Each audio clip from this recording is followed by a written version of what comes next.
Parker McCollum. Burn It Down Tour 2024, June 27th, Wells Fargo Arena. ACM Best New Artist, Parker McCollum Live, with special guest Corey Kent. Finally got a handle on you. What in the hell does a man? On sale now at iowaeventcenter.com. Parker McCollum Live. What does it take to grow beauty and colors more vibrant? More water, the right sun, nutrients. It takes all of that and more. Like family. At Knoyer Garden Center and Glass House Market, family is present in everything we do. Generation after generation. From our family to our employees who make you feel right at home. That's the difference you'll find when you shop Knoyer Garden Center. We recommend listening to the CW Pod with a glass of Steeple Ridge Bourbon. Grown, distilled, well-rested, and bottled in Erling, Iowa. Now from the Channel Seed Studios, this is the CW Pod, fueled by Steeple Ridge.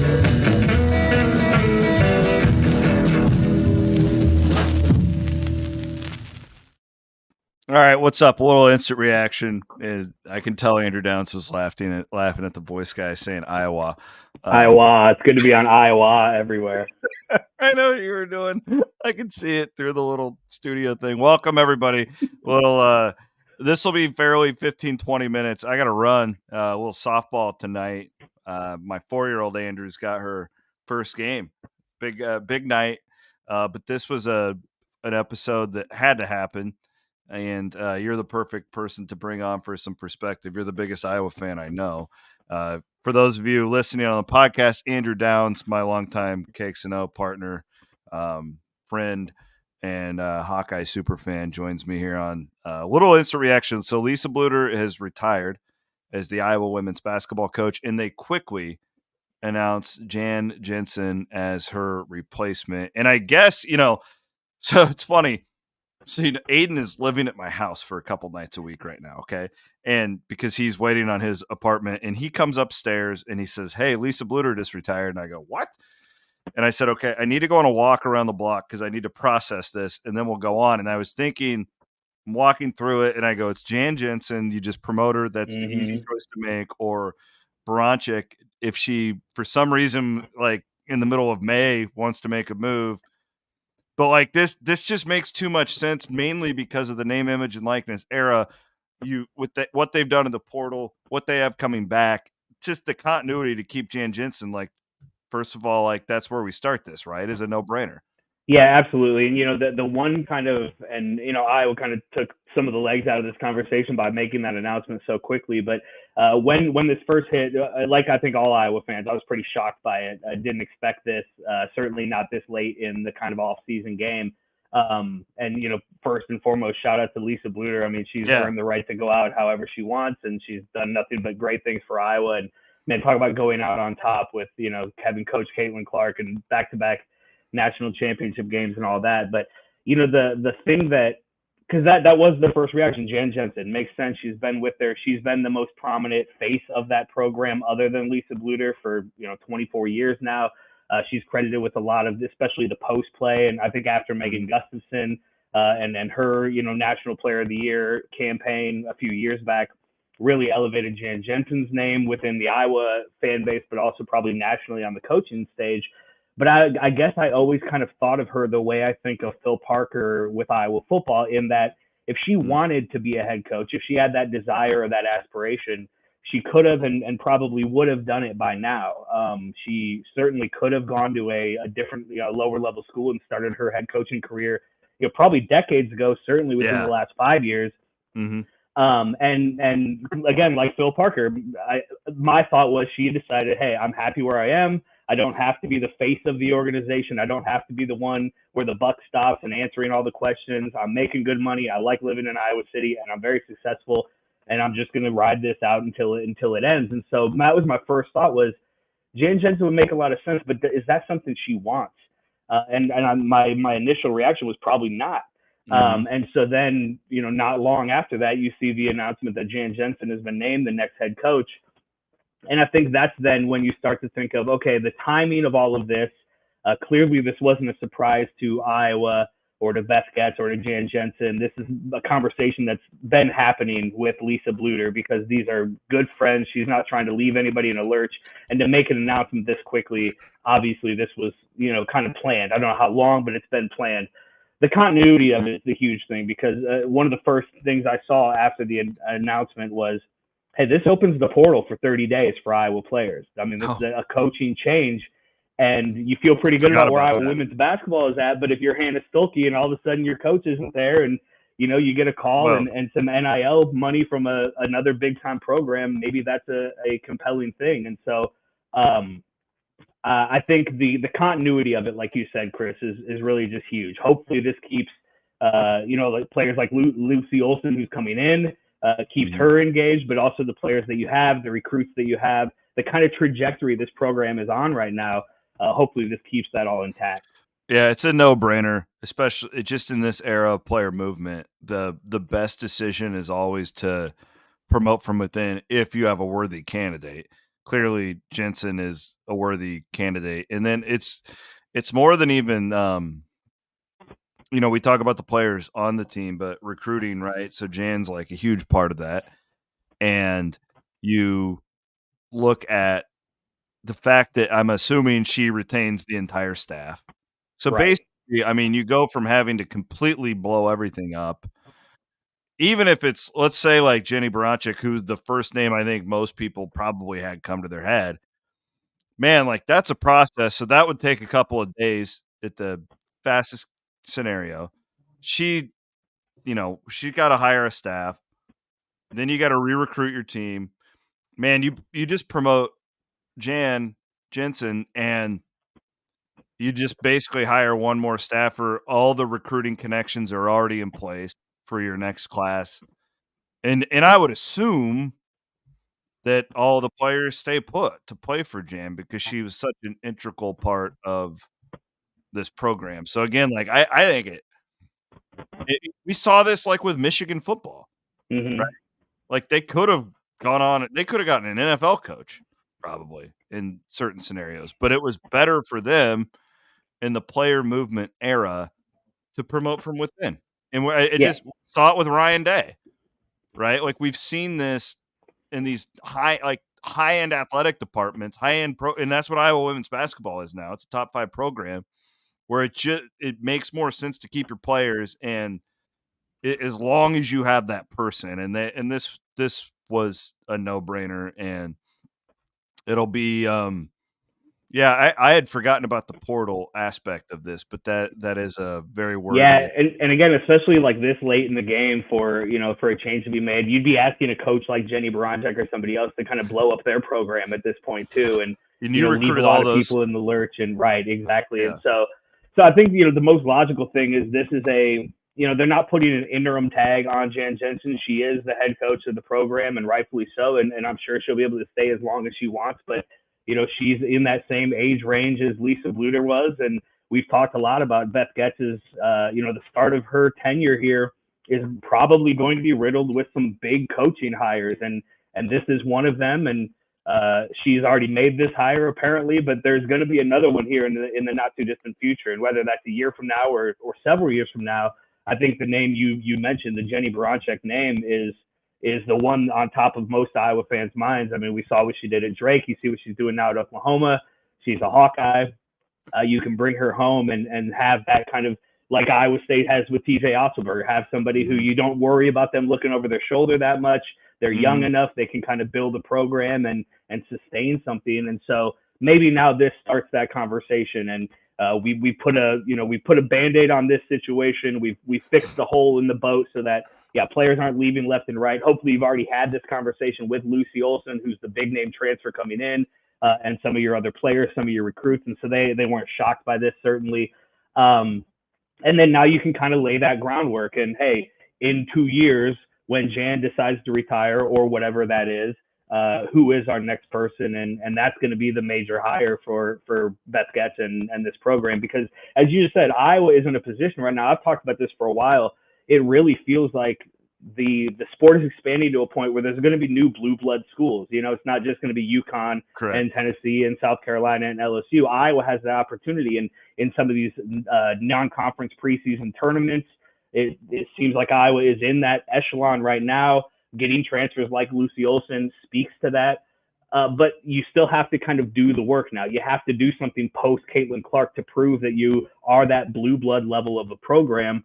And that's really what the onus is on Iowa women's basketball right now. It's not sitting on your laurels and hoping that the next great player grows up in West Des Moines. It's get to another Final Four post Caitlin Clark. I mean, in the next few years, if Iowa can do something like that, they really would solidify themselves as one of those programs. And they got a shot with Lucy and Hannah and that core. I think that next year may be tough, but we'll see. The other thing that I just want to, because I'm looking at some people in the comments. So I made some calls when I was on that walk, and I was told, now I don't know what was going on between Beth Getz, Lisa Bluder, and Jan Jensen, and I'm guessing there were some internal conversations. Other sources of mine in Iowa City said they found out this morning that this was happening. So like it wasn't like a thing that was, oh, we know this is kind of coming. You know what I mean? Like it wasn't like that, but it all happened very quickly. Like this clearly like was a no-brainer for everybody. And I'm glad to. It makes way more sense. And I think it honors Lisa Bluder too, right? When you can, and I'm guessing, and I don't know this, it feels like Bluder, I would hope when Bill Fenway's done at Iowa State, he has some sort of a say in who replaces him. He built the program. Right. Now, Lisa Bluder didn't take over what Bill Fenway did with C-Vivian Stringer and what they had going on back in the 90s, but she's certainly taken it to a new height. And I also wonder, Andrew, like there's just part of me, like I had Lisa on this show in the middle of that grind during February, and all we talked about, I didn't even care about the basketball. I'm like, how are you managing this? Yeah, right. How do you manage the circus? You guys are like the freaking 95 Bulls everywhere you go. And there's paparazzi looking for it. It's great. And I just wonder how much that took out of her. I don't know. You and I talked about the last time I was on this. It was before Caitlin had announced she was going to pro. And, I said as a Hawkeye fan, obviously as many games as she wants to play in a Hawkeye uniform, I'll be happy to have her. But I did I think it was probably best for her to move on for that exact reason. And you're right. That had to have taken a lot out of everybody in that program. And Lisa Bluder as much as anybody, because she had to, help Caitlin get through all that and get through it herself, and there's been a lot of off the court drama, right? Not within the Iowa program, but within women's college basketball surrounding Lisa Bluder and Caitlin Clark and the Hawkeyes. So yeah, you wonder if it was just time. That worries me though, to hear that it was like, potentially this late of a situation. You hope there's nothing, that we'll find out. The vibe I got.